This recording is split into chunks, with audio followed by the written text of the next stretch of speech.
نحمده ونصلي على رسوله الكريم اما بعد فاعوذ بالله من الشيطان الرجيم بسم الله الرحمن الرحيم رب اشرح لي صدري ويسر لي امري واحلل عقدة من لساني يفقهوا قولي ان الحمد لله نحمده ونستعينه ونستغفره ونعوذ بالله من شرور انفسنا ومن سيئات أعمالنا من يهده الله فلا مضل له ومن يضلله فلا هادي له وأشهد أن لا إله إلا الله وأشهد أن محمدا عبده ورسوله يا أيها الذين آمنوا اتقوا الله حق تقاته ولا تموتن إلا وأنتم مسلمون يا أيها الناس اتقوا ربكم الذي خلقكم من نفس واحدة وخلق منها زوجها وبث منهما رجالا كثيرا ونساء واتقوا الله الذي تساءلون به والأرحام إن الله كان عليكم رقيبا يا أيها الذين آمنوا اتقوا الله وقولوا قولا سديدا يصلح لكم أعمالكم ويغفر لكم ذنوبكم ومن يطع الله ورسوله فقد فاز فوزا عظيما.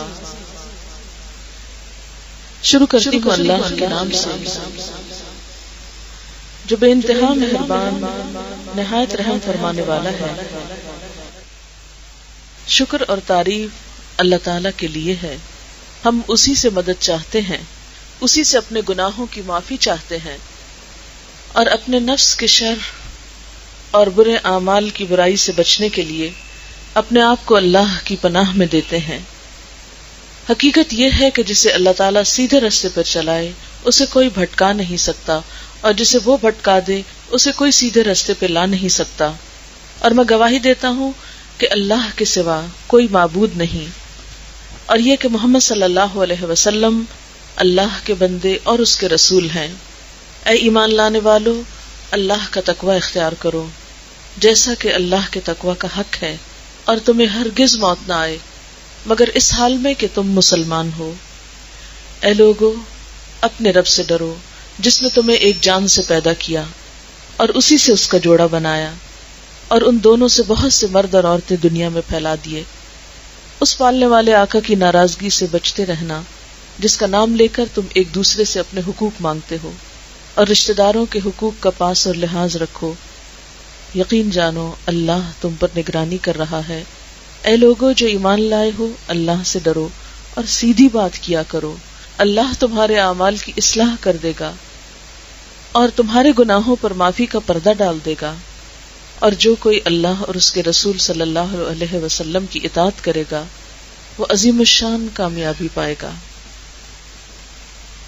معزز خواتین، اس وقت جو عبارت میں نے آپ کے سامنے پڑھی ہے یہ خطبہ نکاح کی عبارت ہے. شادی کے موقع پر اس مسنون خطبے کو پڑھا جاتا ہے. عموماً عربی میں پڑھتے ہیں، عربی میں سنتے ہیں اور نہیں پتہ چلتا کہ کیا پڑھا گیا، بس صرف ایک فرض سمجھ کر، ایک ریچول سمجھ کر اس کو بول دیتے ہیں. اور پھر یہ بھی ہوتا ہے کہ مردوں میں پڑھا جاتا ہے، مرد ہی سنتے ہیں اور بات ختم ہو جاتی ہے، نکاح ہو جاتا ہے. خواتین کے ہاں اس کو نہ پڑھنے، نہ سننے، نہ سمجھنے کا کوئی رواج نہیں. حالانکہ ہم دیکھتے ہیں کہ خواتین معاشرے کا نصف ہیں. کوئی بھی معاشرہ عورت کے وجود کے بغیر مکمل نہیں ہوتا، اور کوئی بھی گھرانہ اس کے بغیر وجود میں نہیں آتا، اس کے بغیر گھر ویران ہوتا ہے.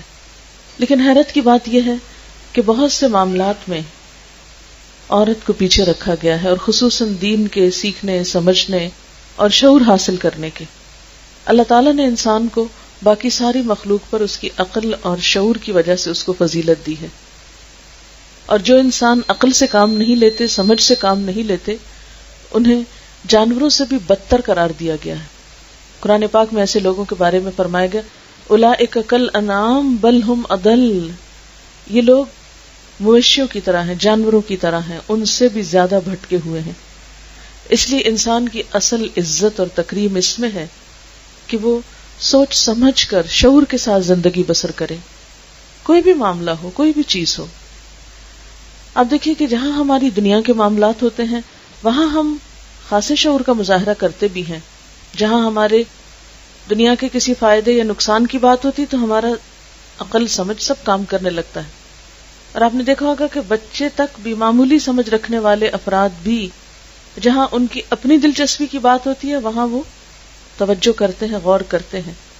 لیکن آخر کیا وجہ ہے کہ ہم اللہ تعالیٰ ہی کی طرف سے آئی ہوئی بات کو سمجھنے کی کوشش نہیں کرتے، یا اس پر توجہ نہیں کرتے، یا اس پر غور و فکر نہیں کرتے؟ اور ایسا کرنا خود ہمارے ہی لیے نقصان دہ ہے. تو ہمارے دین نے ہر موقع کی مناسبت سے ہمیں جو تعلیم دی ہے وہ بہت اہم ہے.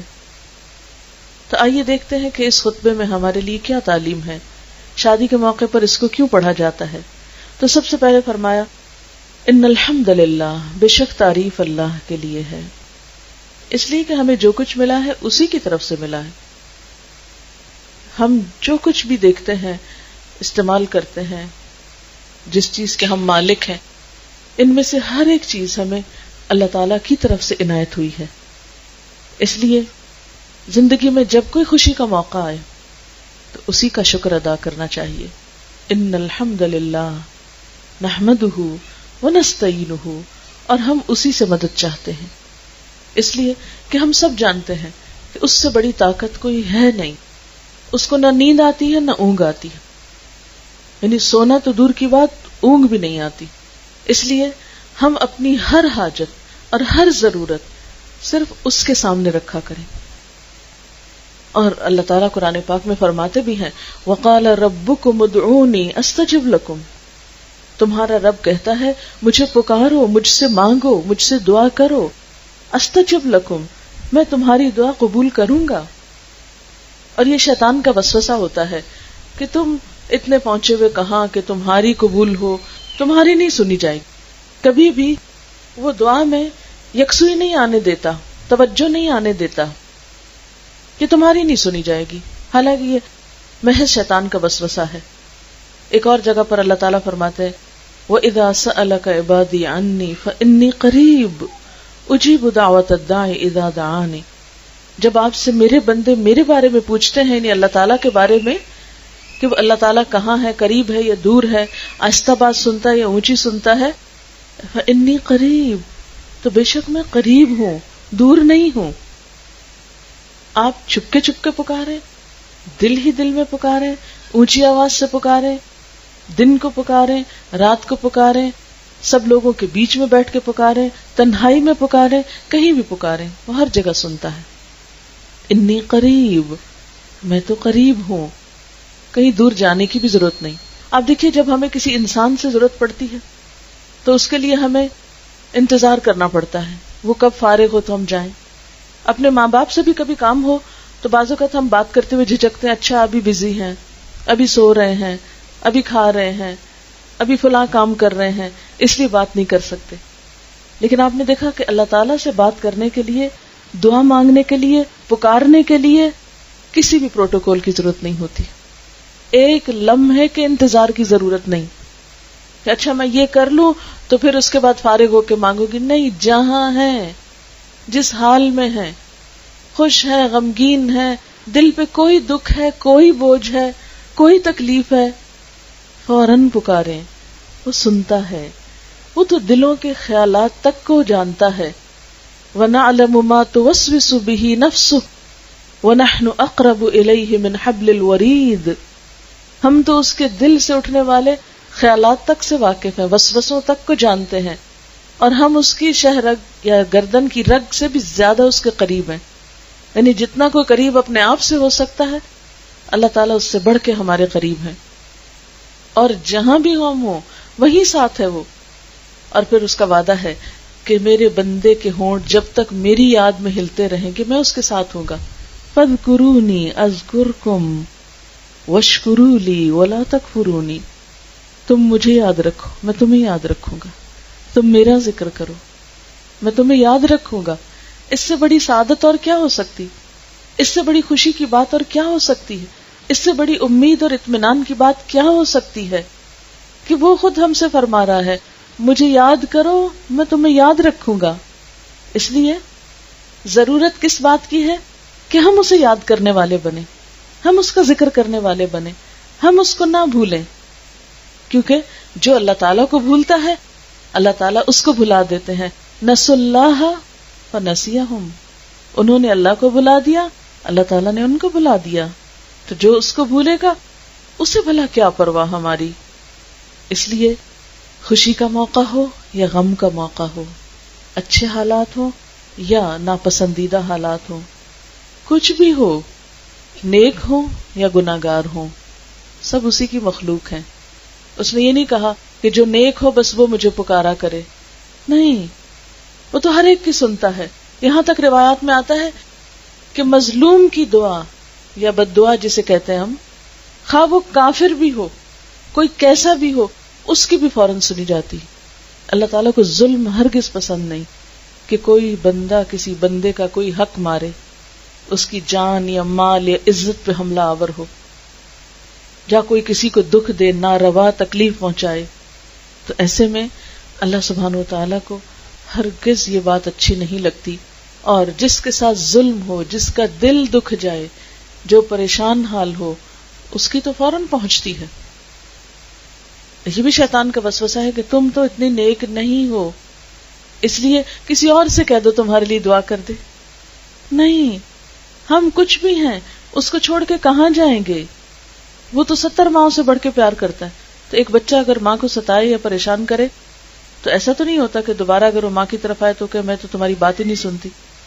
وہ اگر اوپر سے ناراضگی کا اظہار کرتی بھی ہے تو اس کے دل کے اندر پھر اسی کی طرف پلٹنا ہوتا ہے. تو اللہ تعالیٰ تو ہمیں سمجھا رہے ہیں ہماری عقل کے مطابق کہ 70 ماہ سے بڑھ کے پیار کرنے والا ہوں. اس لیے ہر حال میں اسی کی طرف پلٹنا چاہیے، اسی سے مانگنا چاہیے، اسی کی طرف رجوع کرنا چاہیے، اور اس کے علاوہ کسی اور سے نہیں مانگنا چاہیے. کیونکہ افسوس کی بات تو یہ کہ ہمارے ہی مسلمان معاشرے کے اندر ایسے افراد موجود ہیں جو اللہ تعالیٰ کو چھوڑ کر اوروں سے مانگتے ہیں.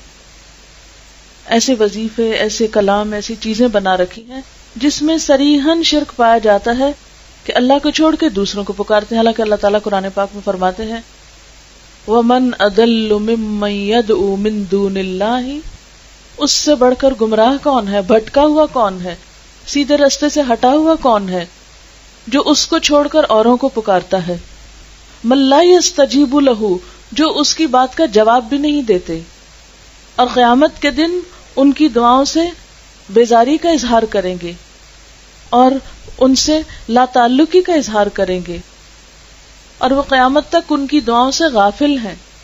اس لیے اللہ کے سوا کسی سے، خواہ وہ اللہ کے رسول صلی اللہ علیہ وسلم ہی کیوں نہ ہو، یا کوئی نیک بزرگ ہو زندہ یا فوت شدہ، یا کوئی فرشتہ ہو یا کوئی پیغمبر ہو، کوئی بھی کسی کو نہیں پکارنا چاہیے، صرف اور صرف اللہ سے مانگنا چاہیے. اس لیے کہ ہم دیکھتے ہیں کہ جتنے بھی پیغمبر ہیں، جتنے بھی نیک بزرگ تھے، وہ سب کس سے مانگتے تھے؟ وہ کبھی یہ نہیں کہتے تھے کہ دیکھو سب کچھ ہمارے ہاتھ میں ہے، ہمیں تو کسی کی عبادت کی ضرورت ہی نہیں.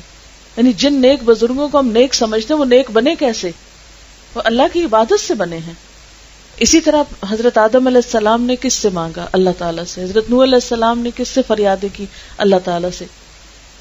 گویا نبی صلی اللہ علیہ وسلم تک جتنے بھی ہزاروں پیغمبر آئے ہیں ان سب نے اپنی ہر حاجت اللہ تعالیٰ سے مانگی. حتیٰ کہ یہاں تک روایات میں آتا ہے کہ آپ صلی اللہ علیہ وسلم نے صحابہ کرام کو ایسی تعلیم اور تربیت دی تھی کہ ان کی جوتی کا تسمہ بھی ٹوٹتا تھا تو وہ اللہ سے مانگتے تھے. پہلا خیال بندوں کی طرف نہیں جاتا تھا، پہلا اللہ کی طرف. اچھا مجھے یہ ضرورت پیش آ گئی، اللہ تعالیٰ پوری کر دے گا. کتنا دل میں ایک دم اطمینان آ جاتا ہے، توکل آ جاتا ہے، ایک ڈھارس بن جاتی ہے. یہ کوئی مشکل نہیں، اس لیے کہ میرا سہارا اور میرا بھروسہ اس رب پر ہے جو سب سے زیادہ ہر طاقت کا مالک ہے.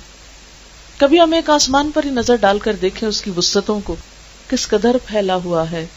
جو رب اتنا وسیع، اتنا بڑا آسمان بنا سکتا ہے، وہ میرا ایک چھوٹا سا کام نہیں بنا سکتا؟ وہ بنا سکتا ہے. ضرورت اس بات کی ہے کہ میرے پکارنے میں یقین ہو، میرے دل میں اس کی محبت ہو، میرا اس پہ توکل اور بھروسہ ہو، اور میری زبان پر اس کا ذکر ہو.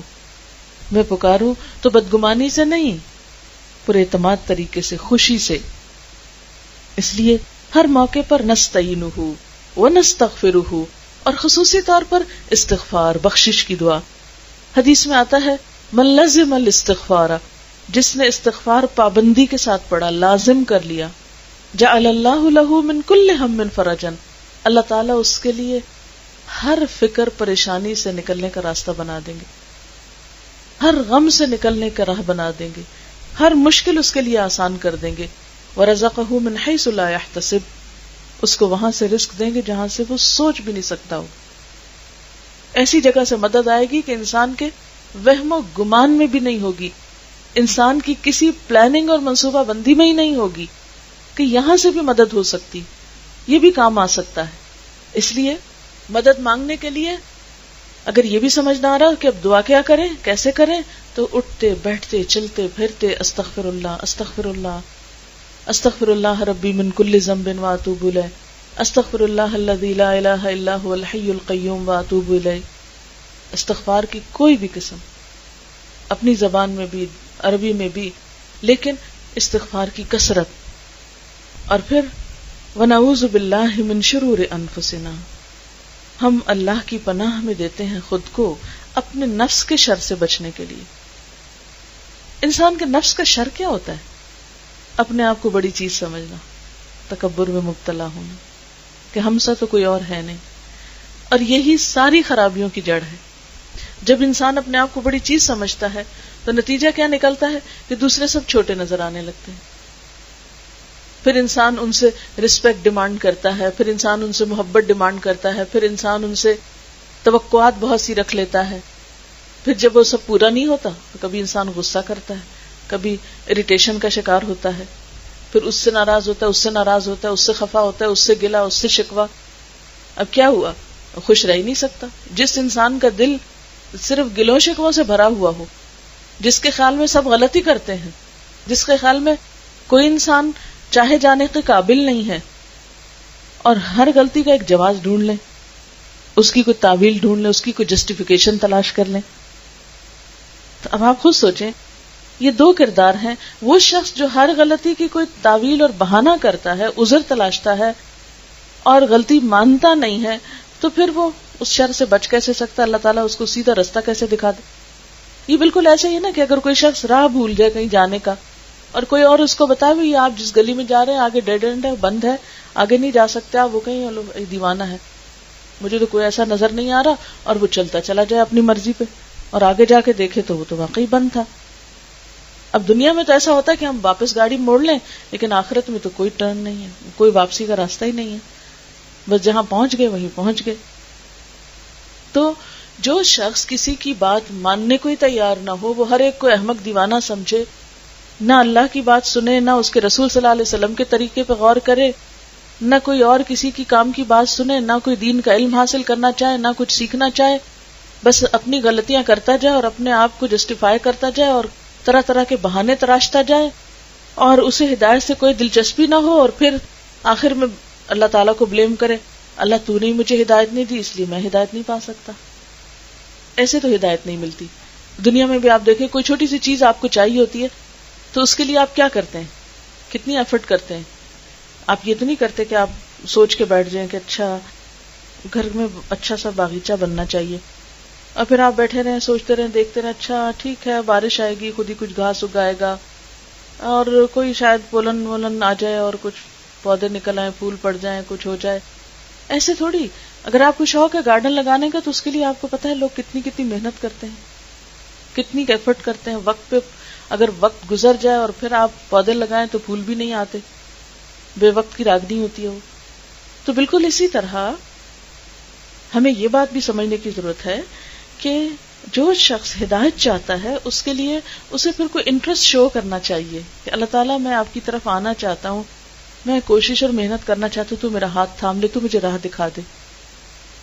اب دیکھیں کہ ابراہیم علیہ السلام نے کس ماحول میں آنکھ کھولی، مکمل شرک تھا، ایک اللہ کی عبادت کا کوئی تصور ہی نہیں تھا، ماں باپ بھی کسی اور دین پر تھے، کوئی روشنی نہیں تھی پورے معاشرے کے اندر، لیکن ان کے اپنے اندر ایک سوچ تھی، ایک تڑپ تھی.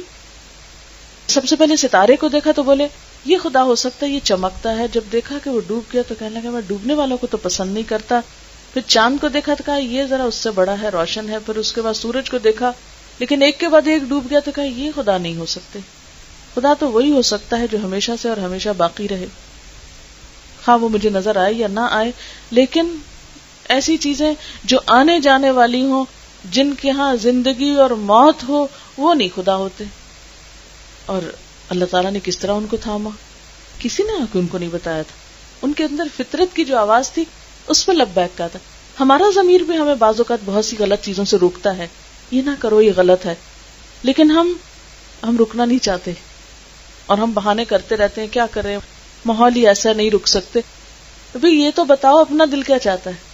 ہمارا اپنا بھی یہی چاہتا ہے جو لوگ کر رہے ہیں وہی کریں، چاہے صحیح کر رہے ہیں چاہے غلط کر رہے ہیں. چلو تم ادھر کو ہوا ہو جدھر کی.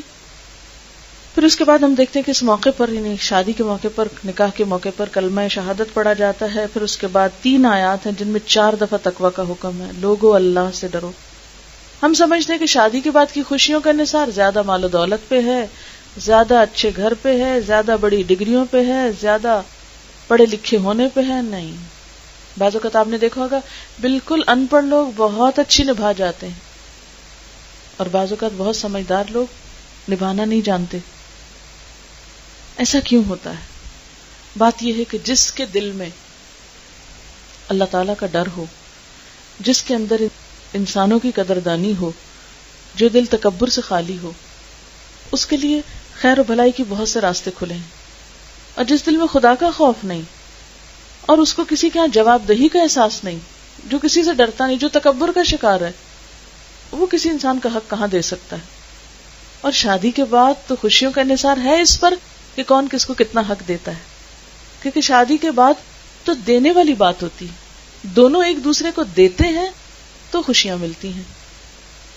صرف لینے اور کھینچا تانی کرنے سے تو نہیں کہ ہر ایک جھگڑنے بیٹھ جائے میرے حقوق اور میرے حقوق.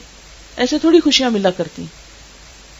آپ زمین میں ڈالیں کچھ بھی نہیں اور آپ سوچیں کہ ہرا بھرا گھاس اگائے گا، نہ پانی دے، نہ کھاد ڈالے، نہ کچھ اور، تو کیسے؟ چاہے آپ اچھے سے اچھا پودا لگائیں، پانی نہیں دیں گے اگے گا نہیں. بالکل اسی طرح شوہر بیوی کے تعلقات، ان میں بھی یہی چیز ہوتی ہے. اگر آپ ان کو وقتاً فوقتاً ایک دوسرے کی خیرخواہی کے جذبات کا اظہار نہ کریں، تر و تازہ نہ کریں، ایک دوسرے کی کیئر نہ کریں، وہ پودا بھی مرجھانے لگتا ہے. شادی کے شروع میں تو ایک نئی شادی کی ایکسائٹمنٹ ہوتی ہے، لیکن بعد میں تو مسلسل اس کی نگہبانی کرنی پڑتی ہے. تب جا کے وہ تعلق جو ہے وہ قائم رہتا ہے اور خوبصورت بنیادوں پر استوار ہوتا ہے اور اس پہ پھل پھول لگتے ہیں اور آئندہ آبادی ہوتی. اور اگر یہ نہ ہو تو ایک اجڑا ہوا ویران گھر ہوتا ہے جس میں کسی کو کسی کی قدر نہیں. تو اسلام اس قدردانی کے لیے بندوں کے دل میں بندوں کا خوف نہیں، وقتی لالچ نہیں، اللہ کا ڈر پیدا کرتا ہے. کیونکہ جس کے دل میں اللہ کا ڈر ہوگا نا، وہ غلط بات نہیں زبان سے نکالے گا، وہ کسی پہ الزام نہیں لگا سکے گا، وہ کسی کو ستائے گا نہیں، وہ کسی کا حق نہیں مارے گا، وہ کسی کا حق رکھ ہی نہیں سکتا. اب جو حق شوہر کے بیوی پر ہے یا بیوی کے شوہر پر ہے، جس کو یہ پتا ہو کہ میرے رب نے مجھے پوچھنا ہے، کوئی اور پوچھے یا نہ پوچھے، تو وہ اپنی ذمہ داری پوری کر دے گا، کوئی دوسرا کچھ بھی کرے. اور جب ایک پوری کرے گا تو دوسرے کو بھی شاید حیا آئے، دوسرا بھی آگے بڑھے. اور اگر ایک سے کوئی کمی کوتاہی ہوگی، دوسرے نے معاف کر دی، دوسرے سے ہوگی، پہلے معاف کر دی. تو اس طرح زندگی کی گاڑی چلتی چلی جاتی ہے. تو اس لیے ہم دیکھتے ہیں کہ 3 آیتیں اور 4 دفعہ اللہ سے ڈرنے کا حکم. لوگو اللہ سے ڈرو، ایمان والو اللہ سے ڈرو جیسا ڈرنا چاہیے، اور تمہیں موت نہ ہے مگر یہ کہ تم مسلمان ہو. یعنی مرتے دم تک اللہ کی اطاعت اور وفاداری پہ قائم رہنا، کیونکہ واپس جو اس کے پاس جانا ہے، ہمارا نتیجہ اور انجام جو اس کے ہاتھ میں ہے، حساب جو اس کو دینا ہے. اس لیے اس کی مرضی کے بغیر اگر دنیا سے گئے، جیسے وہ حدیث میں آتا ہے نا کہ انسان جس حال میں مرے گا اسی میں اٹھے گا. اور ایک اور حدیث میں آتا ہے انما الاعمال بخواتیمہا، اعمال کا دار و مدار ان کے خاتمے پر ہوتا ہے. اسی لیے ہر چیز میں اچھے خاتمے کی تمنا رکھنی چاہیے اور دعا کرنی چاہیے کہ اللہ تعالیٰ ہمارے معاملات کا خاتمہ اچھا کر دے. دعا بھی سکھائی گئی، اللہم احسن عاقبتنا فی الامور کلہا واجرنا من خزی الدنیا وعذاب الآخرہ، کہ اللہ تعالیٰ ہمارے انجام کو اچھا کر دے. احسن عاقبتنا فی الامور کلہا، سارے کے سارے معاملات میں، واجرنا من خزی الدنیا وعذاب الآخرہ، ہمیں دنیا کی رسوائی اور آخرت کے عذاب سے بچا لے. اور پھر ہم دیکھتے ہیں کہ اللہ تعالیٰ خاص طور پر رشتہ داروں سے اچھے سلوک کا فرما رہے ہیں، اس لیے کہ رشتہ داروں کے ساتھ صلہ رحمی جو ہے وہ برکتوں اور رحمتوں کے دروازے کھول دیتی. نبی صلی اللہ علیہ وسلم نے فرمایا جو شخص یہ چاہتا ہو کہ اس کی عمر میں برکت ہو، اس کے رزق میں وسعت ہو، اسے چاہیے رشتہ داروں سے اچھا سلوک کیا کرے، صلہ رحمی کیا کرے. اور آپ نے یہ بھی فرمایا کہ صلہ رحمی کرنے والا وہ نہیں کہ جو بدلے کے طور پہ صلہ رحمی کرتا ہے. کوئی اچھا کرے تو ہم کریں گے. صلہ رحمی کرنے والا تو وہ ہے کہ اگر اس سے کوئی اچھا نہ بھی کرے تو بھی وہ اچھا کرے، کیونکہ یہ حق اللہ نے رکھے نا. یہ اس لیے نہیں کہ بدلے میں ہمیں دینا ہے کہ بہن بھائی پوچھتے تو ہم بھی پوچھ، نہیں پوچھتے تو ہم بھی نہ پوچھیں. نہیں، ہو سکتا ہے ان کی کوئی مجبوری ہو، کوئی مصروفیت ہو، کوئی بیماری ہو، کوئی حالات ایسے ہوں. مثلا آپ کو اللہ نے ٹیلی فون کی فیسلٹی دی، ہو سکتا ہے بہن بھائی کو نہ دی ہو. آپ کہیں کہ جی میں تو اتنی دفعہ کال کرتی ہوں، وہ مجھے کبھی بھی نہیں کرتے. ان کے پاس فیسلٹی نہیں، آپ کیسے توقع رکھ سکتے ہیں؟ ایک شخص فارغ ہے، دوسرا مصروف ہے. اب ایک فارغ شخص کے پاس بہت وقت ہے کہ وہ سب کا خیال رکھے، ایک مصروف شخص کے پاس نسبتاً کم وقت ہے. برابری تو نہیں ہو سکتی نا. لیکن ہر شخص کو اپنی اپنی جگہ، خواہ وہ مصروف ہے یا نہیں ہے، اپنی اپنی جگہ یہ سوچنا چاہیے کہ میرا اپنے رشتہ داروں کے ساتھ کیا معاملہ اور کیا سلوک ہے، ان کے لیے میرے پاس کتنی خیر خواہی کے جذبات ہیں، ان کے لیے میرے جذبات احساسات کیا ہیں. نبی صلی اللہ علیہ وسلم نے یہ بھی فرمایا لا يدخل الجنۃ قاطع رحم، رشتوں کو کاٹنے والا جنت میں نہیں جائے گا. اتنی سخت بات آپ نے فرمائی. اس لیے رشتہ دار اچھا کریں یا برا کریں، اپنی طرف سے انسان جو خیر بھلائی کر سکتا ہو فی اللہ اور للہ کرتا رہے. بس کہ یا اللہ میرے بس میں اتنا ہے، کوئی نہیں کرتا نہ کرے، وہ اس کا اعمال نامہ اس کے لیے لکھا جا رہا ہے. میرے ساتھ ہے، جو میں کر سکتا ہوں میں کر دیتا ہوں، اور جواب کی توقع ان سے نہیں اپنے رب سے رکھتا ہوں. وہ ان کے دل بھی نرم کر دے گا اور میرے لیے جو اس کے وعدے ہیں وہ بھی پورا کرے گا، کیونکہ اللہ تعالیٰ کے وعدے جھوٹے نہیں ہوتے. وعد الصدق قرآن پاک میں اللہ کے وعدوں کے لیے ہے کہ اللہ کے وعدے سچے ہوتے ہیں. لن تجد لسنت اللہ تبدیلا، اللہ کی سنت، اللہ کے طریقے میں تم کوئی بھی تبدیلی نہ پاؤ گے، ہرگز نہ بدلیں گے وہ. اور پھر آپ دیکھیے اللہ تعالیٰ یاد دہانی کرانے، ان اللہ کان علیکم رقیبا، دیکھو اللہ تمہاری نگرانی کر رہا ہے، وہ دیکھ رہا ہے تم کہاں کس کے ساتھ کس طرح بہیو کرتے ہو. اور آخری آیت میں کیا فرمایا؟ اے لوگو جو ایمان لائے ہو اللہ سے ڈرو اور سیدھی بات کیا کرو. اچھا ہمارے ہاں ویسے بھی باتوں میں بہت ہیر پھیر ہوتے ہیں، لیکن شادی کے موقع پر تو کچھ زیادہ ہی باتیں چھپائی جاتی ہیں. پہلے تو بہت سے عیب نقص اس لیے چھپا دیتے تھے کہ کسی طرح رشتہ ہو جائے. اچھا رشتے کے بعد بھی بہت رازداری برتی جاتی، بہت سی چیزیں کھلنے نہیں دی جاتی. ایک دفعہ شادی ہو لے پھر خود ہی نبھاتے رہیں گے. اور اس طرح بعض اوقات بڑے بڑے دھوکے ہو جاتے ہیں. تو اب آپ دیکھیں کہ جب ہم کسی کو دھوکہ دے رہے ہوں تو خود کیسے بچ سکتے ہیں؟ اللہ تعالیٰ تو جانتا ہے نا کون کسی کے ساتھ کیا کر رہا ہے. اس لیے خاص طور پر اس خطبہ نکاح میں فرمایا گیا قولوا قولا سدیدا، بات سیدھی کیا کرو، صاف ستھری کیا کرو، ہیر پھیر کی نہیں، to the point, straight forward ہو کے. اس کا یہ مطلب نہیں کہ انسان بدتمیز ہو جائے، بد اخلاق ہو جائے اور کھلی کھلی سنانے لگ جائے دوسرے کو، نہیں. لیکن یہ ہے کہ جھوٹ سے کام نہ لے، کیونکہ جھوٹ میں کوئی برکت نہیں، کوئی خیر نہیں. مثلا اگر لڑکے کی جاب نہیں تو کوئی غلط جاب بتائی جائے، آمدنی کم ہے اور وہ بہت زیادہ بتائی جائے، پراپرٹی ہے نہیں اور وہ دوسروں کو دکھائی جائے، یا اسی طرح کی اور چیزیں. یہ بہت سا فریب اور فراڈ شادیوں کے موقع پر ہوتا. بعض اوقات لڑکا جو ہے وہ پہلے سے ہی آلریڈی میرڈ ہوتا ہے، وہ بتایا ہی نہیں جاتا. بھی تم بتا دو، اگر کسی کو اس کے ساتھ اس مسئلے کے ساتھ کرنی ہے شادی تو کرے، نہیں تو دھوکے میں نہ رکھو. اس سے آپ دیکھیں کہ یہ جو شادی کی زندگی ہوتی ہے نا، اس کی اصل خوشی باہمی اعتماد ہوتا ہے کہ دونوں ایک دوسرے پر اعتماد، ٹرسٹ کرتے ہیں. اس کی بنیاد ٹرسٹ پر ہے. لیکن جب ٹرسٹ نہیں رہتا تو خوشیاں ختم ہو جاتی ہیں، روح نکل جاتی ہے ان کی. اس لیے اللہ تعالیٰ ہمارے اوپر بہت مہربان ہے، تو فرماتے ہیں قولوا قولا سدیدا، بات درست کیا کرو.